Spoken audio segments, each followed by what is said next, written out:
Compañeros, buen día.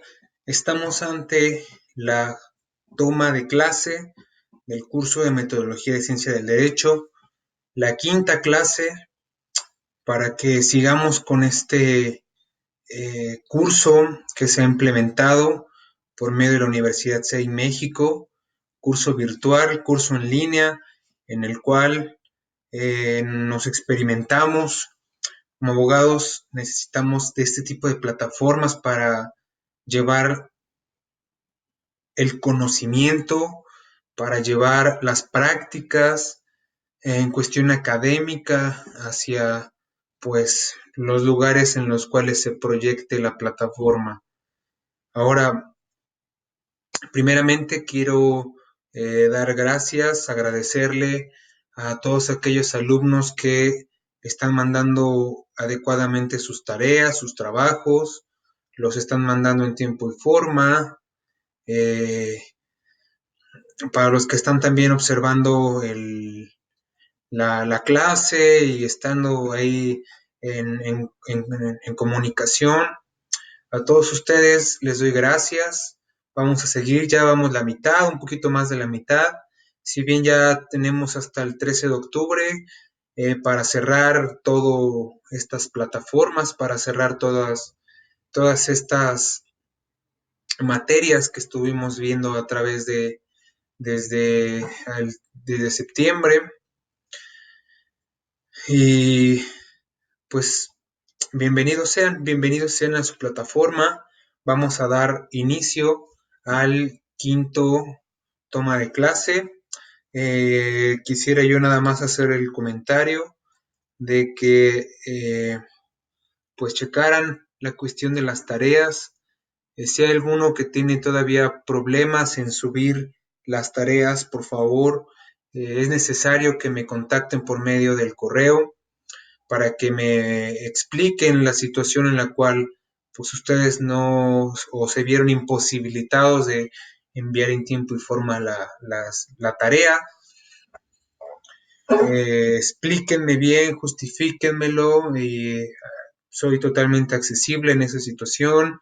Si bien puedo abrir nuevamente la entrega de tareas para que las suben por la plataforma, obviamente al abrir la cuestión de las tareas, pues sí se verá un poco reflejado en la situación de el porcentaje, ¿sí? Se verá un poco afectado la cuestión del porcentaje, puesto que no es lo mismo alguien que haya enviado en tiempo y forma que alguien que haya enviado pues el trabajo en otro tiempo, ¿verdad? Entonces, en ese caso, si tienen algún problema, una situación con la entrega de las tareas, mándenme un mensaje, ya sea por medio de la plataforma o por medio del correo institucional, en el cual, pues, una vez que ustedes me expliquen el motivo de sus faltas, pues veré la posibilidad de abrirles la plataforma de entrega de tareas para que pues puedan eh, volverlas a tener, para que puedan volverlas a subir en la plataforma estas tareas y no tengan problema y no se les vea afectado el porcentaje que está designado en el sílabus y bueno, para que ustedes al final pues en la evaluación académica pues no salgan mal, ¿verdad? No les afecte en gran manera, sino que nada más sea algo relativo y que ustedes puedan acreditar con una buena calificación la materia. Entonces, en ese sentido, necesito que me digan quiénes son los que faltan para que pueda abrir nuevamente la plataforma de una última chance y en ese sentido, pues suban esas tareas que todavía están pendientes. Algunos saben qué es lo que tienen pendiente y bueno, yo te invito a que realmente lo subas el material. Si es un material atrasado, házmelo saber para que abra yo la plataforma y lo subas y obviamente va a ir con un porcentaje reducido, menos, pero es mejor tener algo de porcentaje que no tenerlo todo en el sentido de que acrediten adecuadamente la materia. Es así que pasamos rápido ya a la presentación.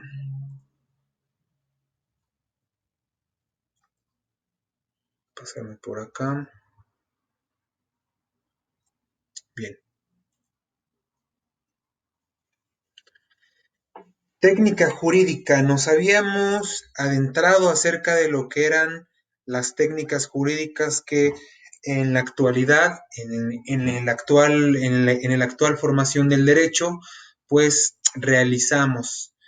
Recordemos que la metodología de la ciencia del derecho era una materia en la cual en este curso íbamos a observar aquellas técnicas en las que nos pueden nosotros ayudar a desenvolver profesionalmente en nuestras actividades como abogados.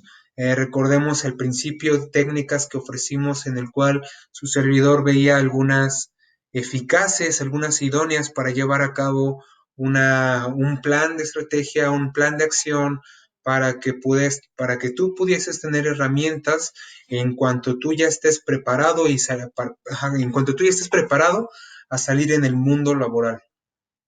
Ahora, si bien estamos viendo técnicas jurídicas, recordemos que habíamos visto el origen del exégesis, el método del exégesis y el exegeta.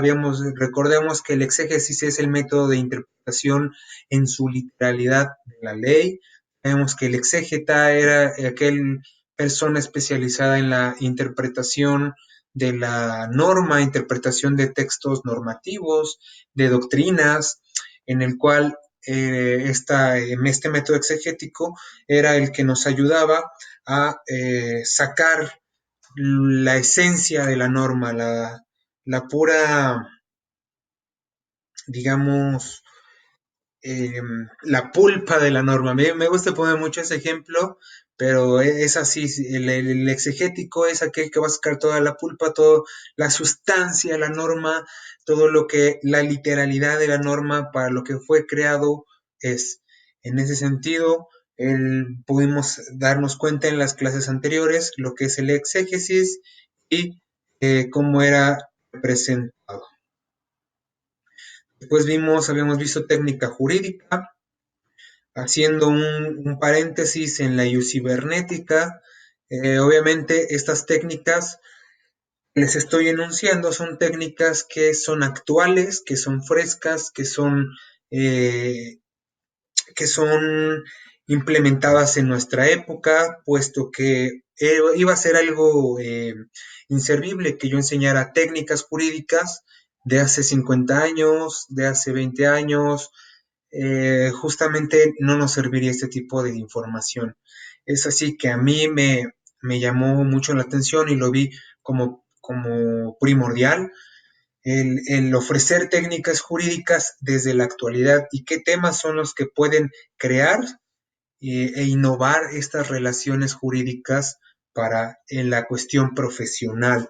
Una de esas técnicas que habíamos dicho era la cibernética. Recordemos rápido que la cibernética era una forma de hacer derecho desde, desde las tecnologías de información. Estas máquinas, habíamos dicho, el Internet, la cuestión inteligente de las IA, de las páginas web, de todo lo que habíamos enunciado en la clase, como tales lo estamos viendo en la pantalla, el drafting, el sentencing, el lawyering, todas estas técnicas son implementadas a favor de la comunidad y a favor de la comunidad profesional, tanto de la comunidad de la sociedad y la comunidad profesional, puesto que la tecnología afecta a ambas sociedades. Una de las cosas que habíamos visto muy importante era en el proceso de información o la redacción de un documento jurídico desde la línea, como lo es el drafting, el sentencing, que podemos nosotros proseguir las actuaciones que están desahogándose en un proceso desde el internet, videoconferencias, videollamadas, etcétera. Y el lawyering, que era sobre observar el proceso en ejercicio que hacían las autoridades judiciales para la resolución de conflictos, solución de procesos, de demandas, etcétera. En ese sentido, habíamos visto un poco de lo que era proyección de las nuevas tecnologías en las decisiones judiciales. Es ahí a donde nos quedamos. Vamos a continuar en la que sigue.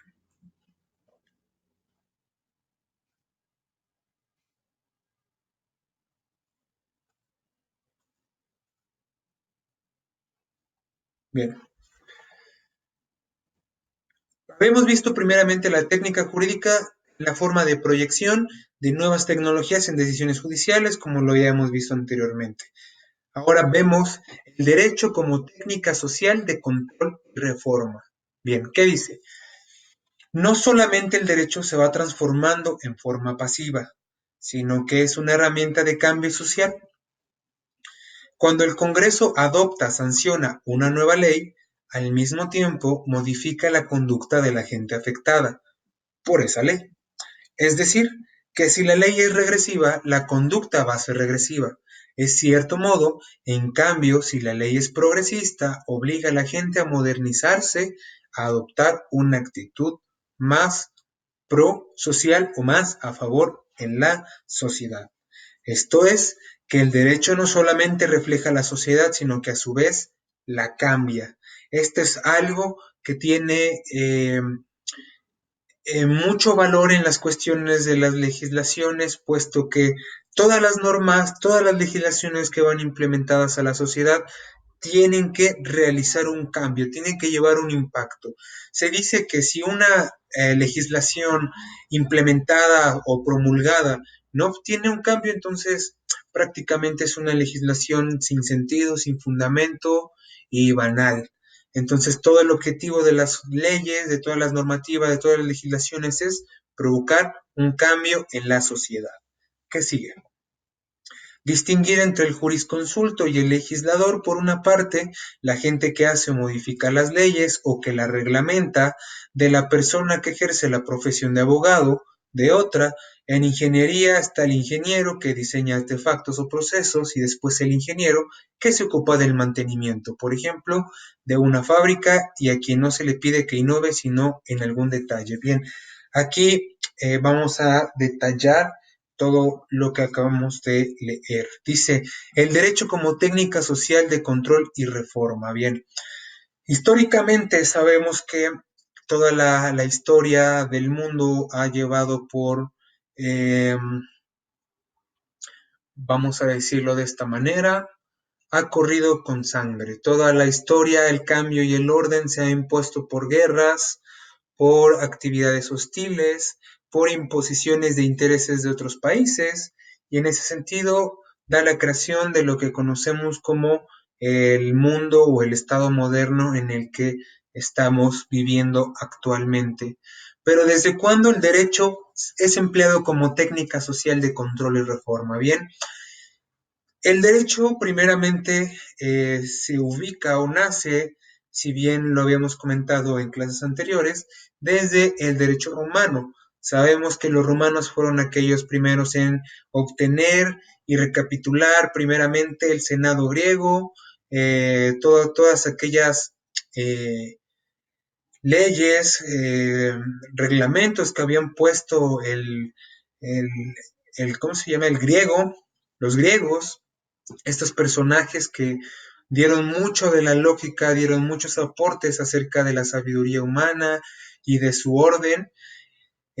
Fueron trabajos que adoptaron los romanos para interponer un, una forma de gobierno en la que el derecho, en la que la ley, en que el orden fuese delegado por jurisconsultos y posteriormente ciudadanos y esclavos, teniendo como cima, pues si no bien en algunas de las tres etapas del Imperio Romano, porque fue monarquía, o imperio, luego fue república, en ese lapso de las tres formas de periodo que vivió Roma, pues el derecho se utilizó como una técnica social de control y de reforma. Estamos viendo los antecedentes desde cuando el derecho se utiliza como estas técnicas. Siguiendo el ejemplo en Roma, una vez que fue instaurada la República, todos los jurisconsultos, todos los senadores eran los que utilizaban las técnicas en el derecho para tener un control social en el reino o en ese entonces en la República, en aquellas zonas conquistadas. en todas aquellas zonas en donde todavía estaban por la repartición de tierras.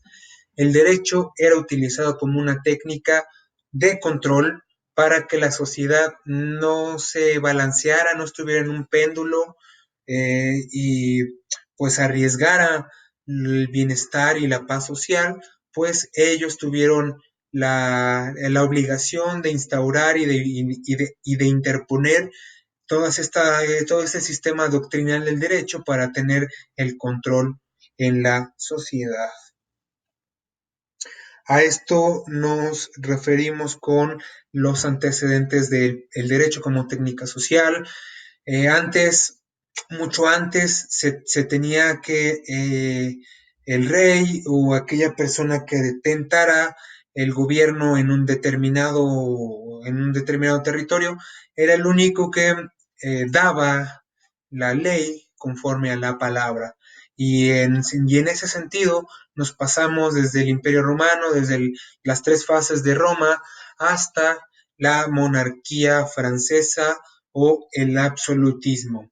Si bien pasamos desde el romano hasta la edad feudal, en donde conocemos de los señores feudales, conocemos de los reyes, conocemos un nuevo sistema de cambio económico y social, con la implementación de la nueva clase, los burgueses, y en ese sentido, pues, nos pasamos al absolutismo, ahí en la época francesa, en el cual ahí se da un poco más acentuado la cuestión del derecho, y vamos a explicarlo por qué. En la monarquía francesa existía algo que se le denominaba el absolutismo. El absolutismo fue una parte en la historia francesa en la cual decía que toda orden del rey la imposición del rey era por decisión divina, o sea que Dios era el único medio en el cual escogía al rey y que este mismo era el que representaba a Dios en la tierra. En ese sentido, todo lo que este rey pues decía, interponía, mencionaba o decía, era literalmente tenido como ley. Todo lo que este rey francés decía era tomado como ley y no había nada que le pudiese parar, puesto que a él se le veía como una representación de Dios en la tierra, porque el absolutismo era que todo el poder se centraba en el rey, porque el rey era el escogido de Dios.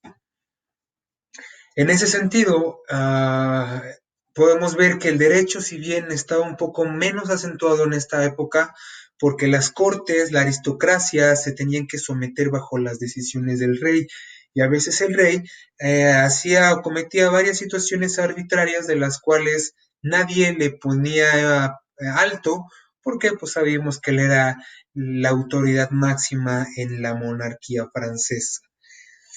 De ahí pasamos a la Ilustración. La Ilustración es un periodo en el cual también se crea en Francia, en el cual uno de los principales movimientos del ilustracionismo,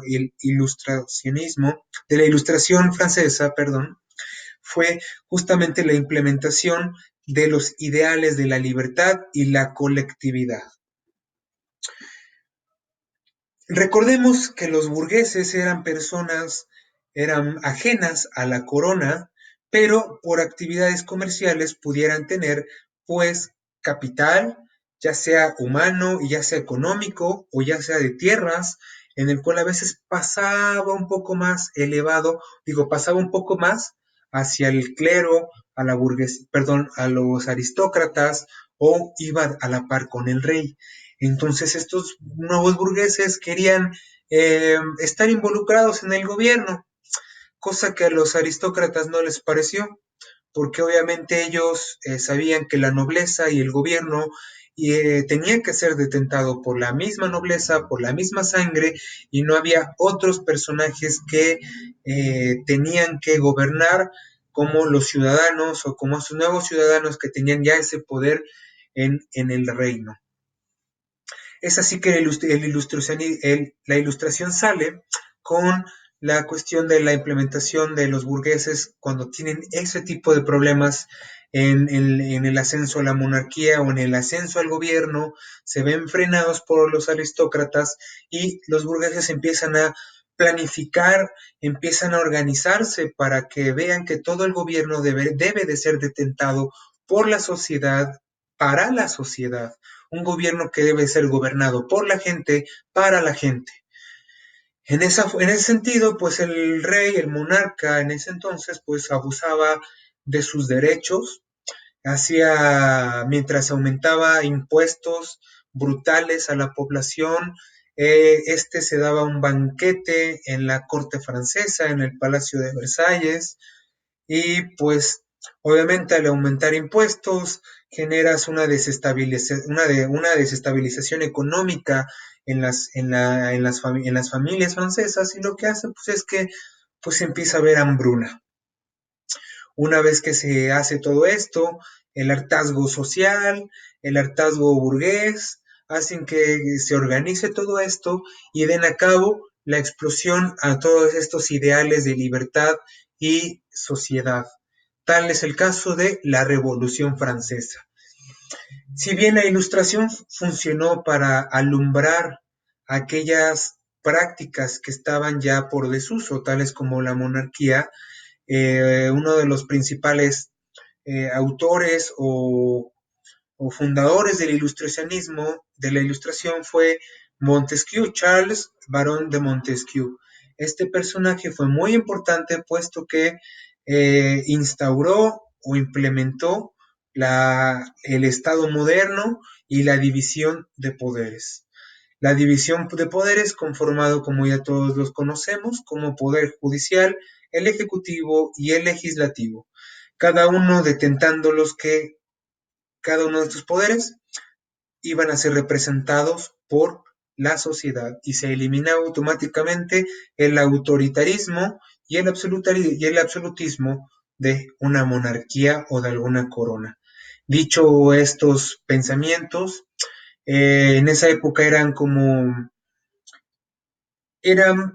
peligrosamente expuestos, puesto que si alguno de los monarcas o alguno de los burócratas, o digo, de los aristócratas, o alguno de ellos te llegaba a escuchar con estas ideas, pues era guillotina segura, muerte segura. En esa forma surge la Revolución Francesa con la toma de la Bastilla, puesto que en la Bastilla era o fungía como una prisión en el que todos los enemigos de la monarquía, aquellos que tenían estos ideales, eran encerrados hasta que llegó el hartazgo social por el abuso del monarca y pues llegó a hacer la revolución francesa, una revolución social de pensamiento, en el que el derecho comienza a tener una forma de control y de reforma. Y aquí es en donde comienza la etapa moderna en la que el derecho funciona como una técnica de control. Una vez que se realizó y que se eventualizó las consecuencias de la Revolución Francesa, pues una de las consecuencias que tuvieron fue primeramente la ejecución del último monarca francés en la guillotina. Después fue la proclamación de los derechos universales del hombre y se instauraban los tres símbolos de gobierno, los tres poderes de gobierno, en el que la sociedad ahora tenía el poder de poder reformar la propia sociedad, la propia gente, y llevar el gobierno hacia todo el país. Ahí es cuando surge el llamado Estado moderno y empieza a surgir aquellas legislaciones para tener un control social en la región. Algo muy importante que causó la Revolución Francesa fue la implementación de la Declaración Universal de los Derechos del Hombre, porque ahí fue la primera legislación en reconocer el Estado, o sea, reconocer que había un Estado, que ya no había un monarca, sino que fue el cambio de gobierno de una monarquía hacia un Estado de gobierno en el que ese Estado reconocía los derechos personalísimos y garantes de un ser humano.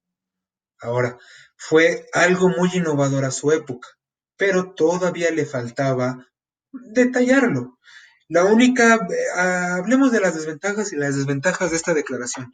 La ventaja de la declaración es que fue una de las primeras universales, o sea, una de las primeras en el mundo en el que reconocían los derechos naturales del hombre, del ser humano, en el cual ya contemplaba el derecho a la libertad, el derecho a la inclusión en el gobierno, el derecho a las actividades comerciales y escuetamente el derecho del trabajo. De hecho, la Constitución mexicana fue una de las primeras legislaciones en las que el 123 fue muy famoso y que varias legislaciones internacionales le copiaron a México. Esto fue nada más un apartado. Siguiendo con ese ejemplo, ¿cuáles son las desventajas de esa Declaración de Derechos Humanos del Hombre? Que sí, literalmente eran para el hombre. Aún no tenían reconocidos las mujeres derechos ni los niños. Solamente el hombre, el varón, tenía la capacidad de ejercer estos derechos. Y las mujeres y los niños solamente se veían como una accesión a el hombre, una accesión a los derechos que mantenía el hombre. La mujer y el niño no tenían estos derechos, sino por medio de un varón, de un hombre. Es así que ahí comienza este tipo de reforma, porque cuando se dio la implementación a esta Declaración de Derechos Humanos, pues vemos la Revolución Francesa como dio la reforma en la estructura social de Francia para que posteriormente tuviese todo a favor de convertirse en un imperio, como lo instauró Napoleón Bonaparte. Pero hasta ahí le dejamos. La cuestión del derecho como técnica social de control y reforma, ahora en nuestra actualidad, ha estado inversa bajo el Estado de Derecho, dado gracias a la conformación de los 3 estados de gobierno. Sabemos que para que un país pueda desarrollarse debe de tener una legislación, debe de tener una dirección, debe de tener una política y una estrategia, pero para que se pueda respetar todo esto en el marco jurídico debe de estar implementado bajo la legislación. En este caso, nuestra Constitución. ¿Y quién creó la Constitución? Toda soberanía, recuerden, viene de la población, viene del pueblo, y estas necesidades son en donde el Congreso, la Suprema Corte de Justicia, implementada por senadores y diputados, son los encargados de realizar todas estas leyes, todas estas normas, para que puedan tener un control social en la sociedad. Un ejemplo de estas reformas que han hecho justamente ha sido la que actualmente vemos con lo del aborto. Vemos que aquí se pretende realizar una reforma y un control social acerca del aborto. ¿Qué pasa con aquellas personas que están en contra y a favor del aborto? Bien, en Puebla sabemos que está prohibido la cuestión del aborto a menos de que sea por producto de violación y que no pasen determinadas semanas. Una vez pasado determinadas semanas, aunque fuese por violación, la ley ya no te respalda. ¿Qué es lo que se busca con la reforma y con lo que justamente pasó en el estado de Oaxaca?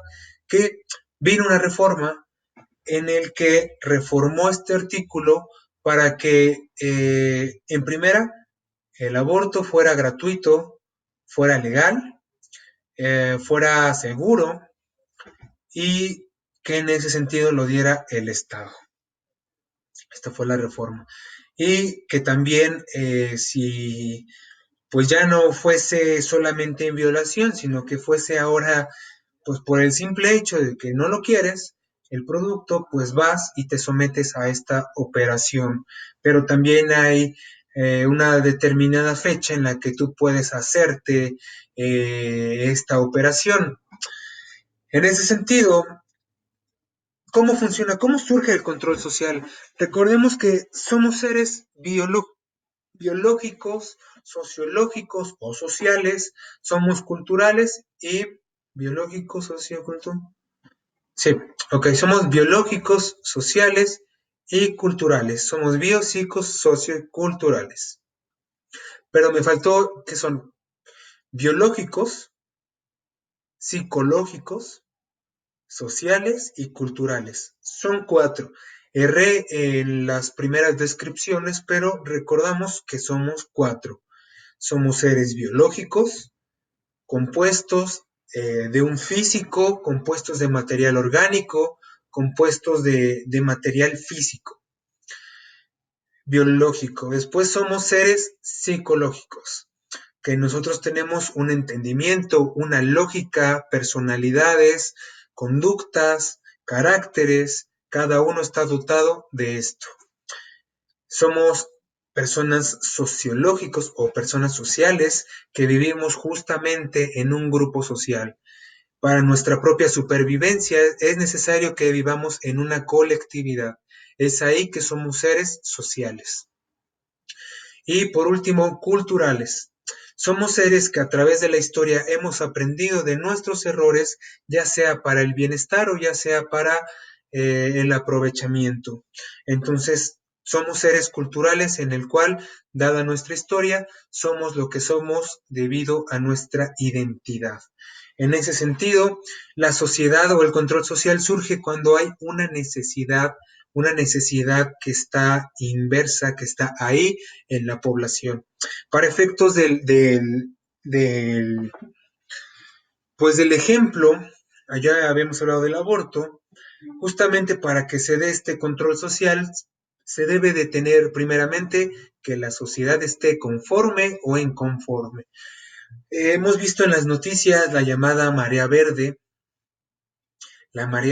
estas personitas que están pues en su mayoría conformada por mujeres, en las que les caracteriza portar pañuelos verdes, mantas verdes o cualquier otro símbolo que tenga ese color, manifestando el apoyo o a favor de los derechos de la mujer, como el empoderamiento y pues ahora ya la adopción al aborto. Es así que surge esa necesidad de la sociedad, puesto que al manifestarse ese grupo de personas, pues vemos en las noticias que no solamente son 10, 15 o 20 personas, sino que se ve que son multitud por las personas que demandan el empoderamiento y demandan ahora el aborto. Es ahí que el Estado se encuentra ante una necesidad del pueblo, una necesidad social en la que sus gobernados necesitan de parte del pueblo tener el respaldo jurídico de dicha necesidad. Es ahí que el Estado de Derecho se encuentra pues con la oportunidad de realizar una legislación, una normativa para regular el control social y pues no fallarle, digamos, a esas necesidades que está implementando la sociedad. Entonces surge la necesidad del aborto seguro, el aborto legal, el aborto por parte del Estado y con protección jurídica. Sale esa necesidad. ¿Qué pasa? Al momento en el cual el Estado no escucha o el Estado por parte de la legislación no escucha estas demandas, continuamente empieza a haber manifestaciones, primeramente son de corte pacífico y después empiezan a pues presionar cayendo en los excesos, cayendo en las pues en las confrontaciones con el Estado, dañando el propio material o la propia infraestructura en la sociedad. Es ahí que ya una vez tomando este curso, pues digamos, violento, el Estado escucha y tiene la necesidad de crear un control, una forma de control social por medio de una ley para satisfacer estas necesidades y poder tener un control sobre estos. Como cuáles, ya vimos que en Oaxaca se dio la implementación al aborto legal, gratuito y seguro. y esta es una forma de que controla este sector de la sociedad para que pues disminuyan sus manifestaciones y la violencia que estaban ejerciendo. Ahora bien, no quiero meterme mucho en estos temas, si bien ya nada más explicamos de la cuestión del derecho. No vamos a hablar acerca de estar a favor o en contra. Eh, Obviamente estamos hablando de una vida, pero no vamos a meternos ahí. Si estamos hablando desde la perspectiva del derecho, sabemos que desde la concepción de la vida, desde la concepción de las células hasta la creación de ese producto, pues sabemos que es una vida. Desde el derecho lo vemos de esa manera, pero no nos vamos a meter en, eso, en estos temas de índole, pues, de este carácter. Eh, ¿Qué es lo que reforman? Obviamente, esta técnica social de control como es la norma, reforma lo que son las actividades. Si bien decimos que el derecho para el control debe de cambiar y justamente con la ley al aborto, pues obviamente la sociedad va a cambiar absolutamente. Porque si hay personas que lo hacen por violación, ahorita va a haber personas que lo van a hacer ahora ya porque quieren. En ese sentido, pues ya no va a haber alguna cosa que les limite a realizarse esta actividad, puesto que ahora con el simple hecho de hacerlo, pues lo va a llevar a cabo. Es así que la sociedad va a cambiar exponencialmente su forma de la procreación y la vida. Pasamos a otro tema. ¿Qué otra parte del derecho realiza una técnica social de control y reforma? Hablamos de la penología. La penología es una rama del derecho penal que estudia las penas o medidas de seguridad en las cuales aplica el Estado de forma coercitiva a los gobernados o a la sociedad. Coercitivo, recordemos que es castigo. ¿De qué forma el Estado mantiene un castigo eficaz sin violentar derechos humanos, pero a manera de que tenga un control social en las personas? La penología también estudia lo que son las cuestiones de penitenciaría, pero no vamos a meternos en, no vamos a abundar en las cuestiones de rehabilitación y reinserción social desde la perspectiva de la penitenciaría. No lo vamos a meter aquí.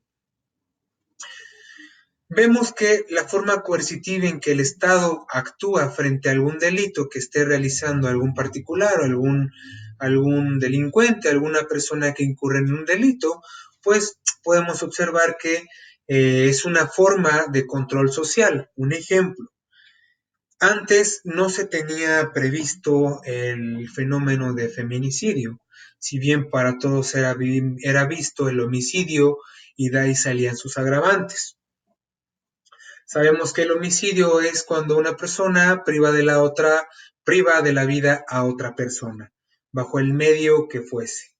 Sabemos que esa es la primera definición del homicidio y sabemos que ahora entre las agravantes para poder agravar este delito se encuentran pues las de ventaja, se encuentran la de odio, traición, alevosía, perdón, es alevosía, ventaja, odio, traición y premeditación. Estos cinco supuestos dan pues las agravantes al homicidio, en las cuales para justamente la creación del feminicidio se dio por la agravante de odio. El feminicidio es un odio en razón al género. Entonces se dice que el feminicidio es cuando se priva de la vida a otra persona por razón de género. Es ahí que vemos que la creación en esta nomenclatura feminicidio fue para efectos de tener un control social. ¿Por qué? Porque últimamente en esta década se ha visto un poco más elevado la cuestión del homicidio hacia las mujeres, hacia el sexo femenino, en el cual el Estado debe de realizar algo para poder tener un control social en la prevención de estos homicidios, de este delito. Pero ¿cuál es la cosa que no ha servido? Que esta legislación, esta reforma que se utilizó para pues castigar más y con más fuerza al feminicidio, pues sabemos que el control social no ha servido porque no hemos tenido ese cambio en la sociedad en su prevención para erradicar o para prevenir este tipo de delitos. No ha servido puesto que aún más ha aumentado pues este tipo de delitos. Ha aumentado de forma exponencial. Sabemos que lamentablemente cada semana, cada día, cada hora encontramos eh, que si bien una pareja eh, propiamente por el hombre le quitó la vida a su esposa, hablamos que también del novio, una amiga, la secuestraron, una encobijada, alguien que aventaron.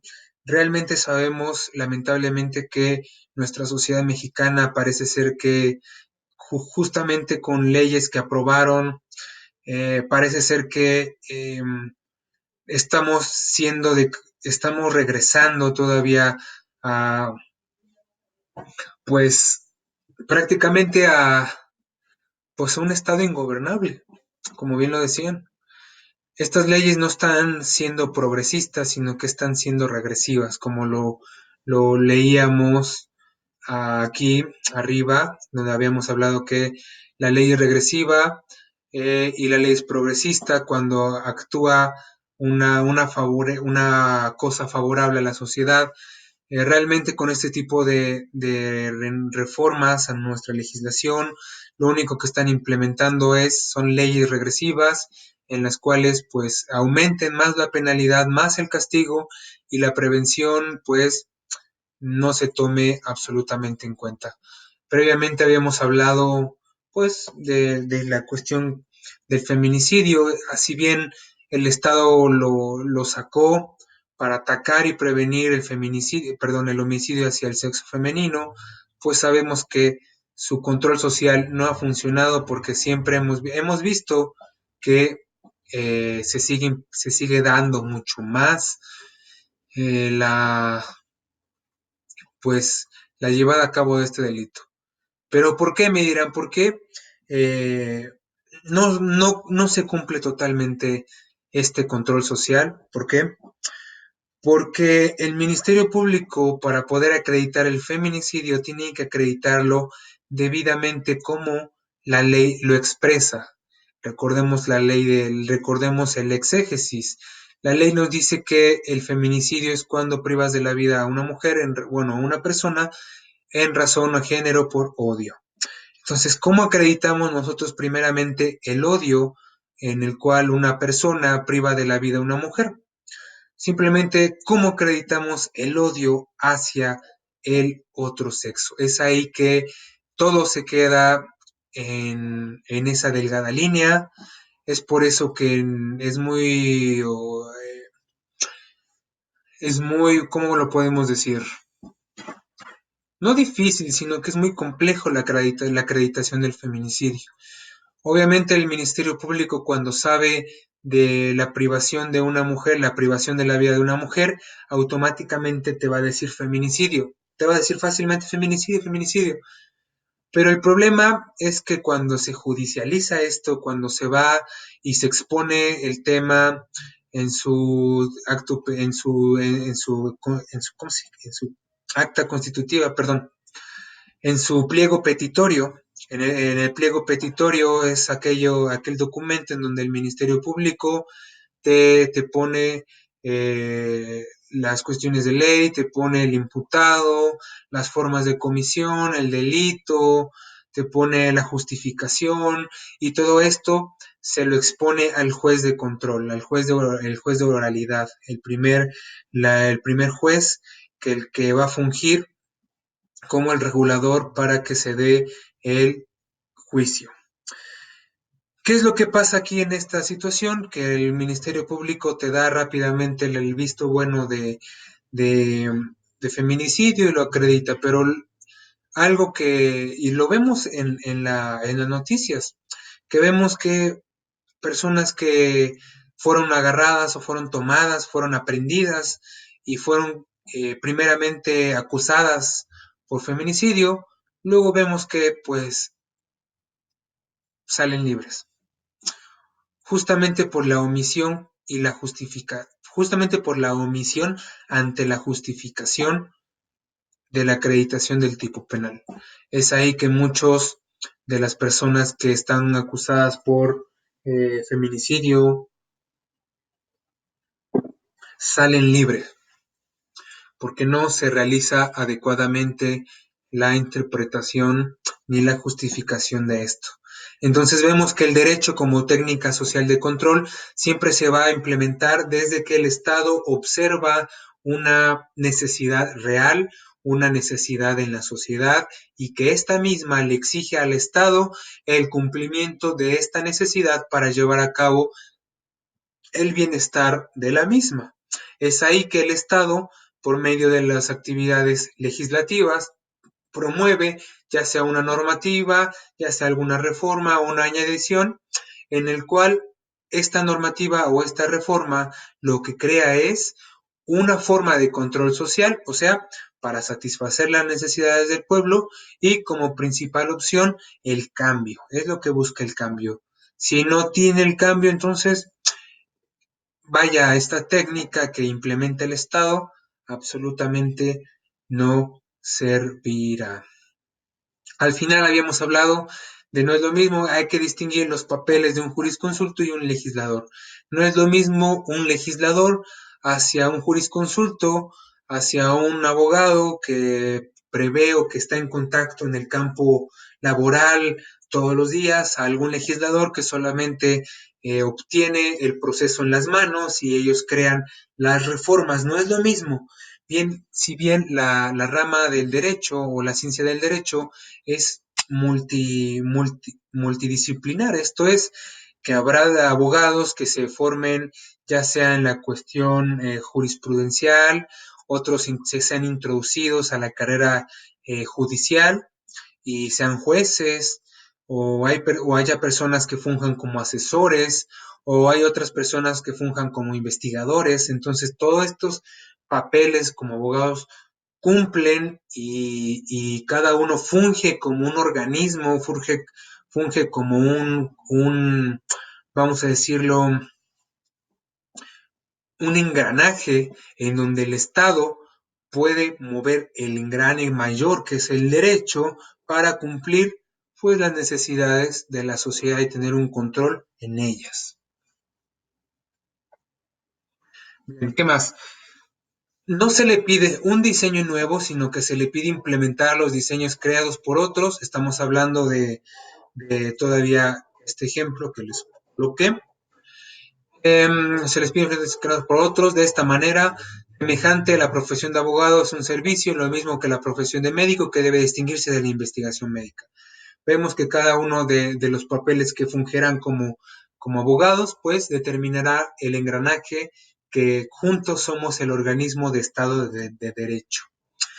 ¿Qué dice el último? La sociedad no puede progresar sin leyes y sin reformas legales, pero tampoco puede hacerlo al impulso exclusivo de la reforma legal. La reforma legal debe ser solamente un aspecto de una reforma social multidimensional. Con una reforma social, económica, política y cultural, la reforma de la legislación es eficaz, pero no lo es sin ellas. Vemos que nuestra reforma social va a ser aquella normatividad, aquella ley que el Estado va a implementar por medio de la cuestión legislativa para satisfacer las necesidades de la sociedad. Pero no solamente va a satisfacer una necesidad, sino que buscará solucionar todas las necesidades que englobe esa misma necesidad. Hablamos de la cuestión del aborto. No solamente es la cuestión técnica, la cuestión de decir como Estado, sí, te permitimos hacerlo, sino que ellos también tendrán que ver la cuestión económica, la cuestión política y la cuestión cultural. Esto es, bien, ya diste el permiso de realizar esta actividad, ahora como Estado vamos a ver en poner un establecimiento para que se puedan dar este tipo de prácticas de forma segura y de forma gratuita. Pero, ¿cuál es la realidad? Siguiendo el ejemplo de Oaxaca, pues el IMSS, la institución médica específica del gobierno, pues, ¿qué creen? No se encuentra facultada ni especializada para llevar a cabo, pues, este tipo de operaciones. por lo cual pues se entiende que hay alguna laguna jurídica en la cuestión de que aún no se pueden llevar a cabo eficazmente este tipo de prácticas. Entonces podemos ver que si no se hace la reforma adecuadamente a este sector, pues va a comenzar la cuestión económica en la implementación de instituciones privadas que se dediquen a, a estas actividades. Y obviamente que también hay cuestiones políticas de por medio, porque ignoro cuál es la cámara que domina o el factor político que domina este Congreso por el cual has llevado a cabo esta, esta permisión de estas actividades. Ignoro cuál es el color político que esté predominando ahí, pero siempre habrá una cuestión involucrativa de la forma cultural, económica y social y política en estas reformas. Siguiendo ese mismo ejemplo, eh, para que se dé una reforma adecuada, tiene que llevar la cuestión social, económica, política, cultural y legislativa. En ese sentido, si se da todas estas reformas, entonces se entiende que la legislación que se promulgó es eficaz. Si les vuelvo a repetir, si estas actividades no las llega a dar el Estado, entonces digamos que la legislación que se dio para el aborto no es eficaz. Si bien habrá que detener y seguir más a detalle cómo va a sufragar esas necesidades que su comunidad les está demandando. En ese sentido, pues, pasamos a la otra. Vemos algo muy importante, la jurisprudencia como técnica.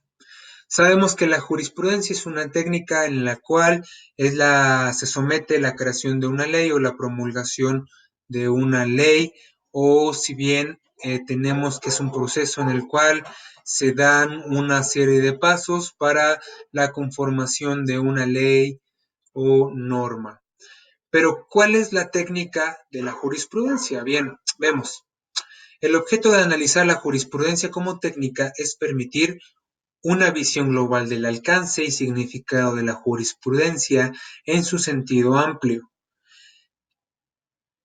con el fin de hacer de ella una herramienta útil para el jurista. Podemos utilizar el término técnicas jurisprudenciales, con el cual nos referimos al concepto que sirve para designar los métodos de elaboración de la jurisprudencia. Para entender el sentido de la jurisprudencia, es conveniente separarla en dos partes, que es lo que considero que es lo más útil. Podemos ver la jurisprudencia en su sentido formal y en su sentido material. El primero dice que son aquellos procedimientos establecidos en las normas vigentes para la elaboración de normas jurídicas generales obligatorias que desentrañan el significado, permítame, ya, desentrañan el significado de una norma o que integran una laguna. Las jurisprudencias en su sentido formal se refieren al proceso intelectual de descubrimiento del significado de la norma o los métodos utilizados por el intérprete para atribuir el significado, es decir, al contenido de la jurisprudencia. ¿Cuál es la diferencia de lo formal y lo material? Lo vemos claramente. En el formal dice que son procedimientos establecidos en normas vigentes. Son aquellas que integran o dan un significado. Y las materiales ya es el proceso en el cual se lleva a cabo la involucración para la creación eh, de estas leyes. El sentido formal de la jurisprudencia es, primeramente, la identificación.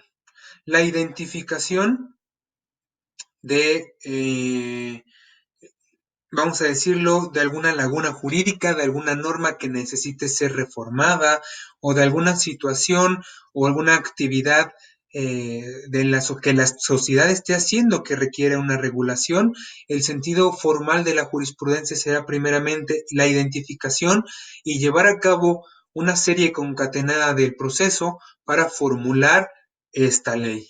La cuestión de la jurisprudencia en su sentido material llevará a cabo los procesos cognitivos e intelectuales de los jurisconsultos para la creación de dicha ley. Un ejemplo es el sentido formal, es la identificación de que algo está sucediendo en la sociedad, que necesita ser regulada. Y el sentido material es someter el proceso cognitivo e intelectual del jurisconsulto para poder adecuar esa necesidad que está ocurriéndole a la sociedad y que la esté moldeándola para la implementación de la ley. Sabemos que la ley y la reforma que se tiene que hacer, pues debe de pasar por los pasos que vimos en la anterior diapositiva. Dice, de ello resulta la necesidad de distinguir entre la norma, el enunciado normativo y la proposición normativa. Aquí vemos que para que se crea esta jurisprudencia en algo tangible, en una norma, de estas desprendemos esta misma que es la norma, el enunciado normativo y la proposición normativa.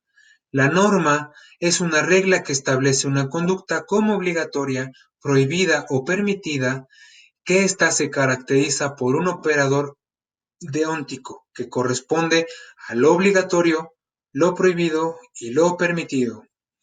Esta norma es una regla que emite la jurisprudencia como objetivo en ese objetivo realiza una tipificación o alguna identificación de cierta conducta para poderla regular, ya sea en su sentido obligatorio, ya sea prohibitivo o permitido.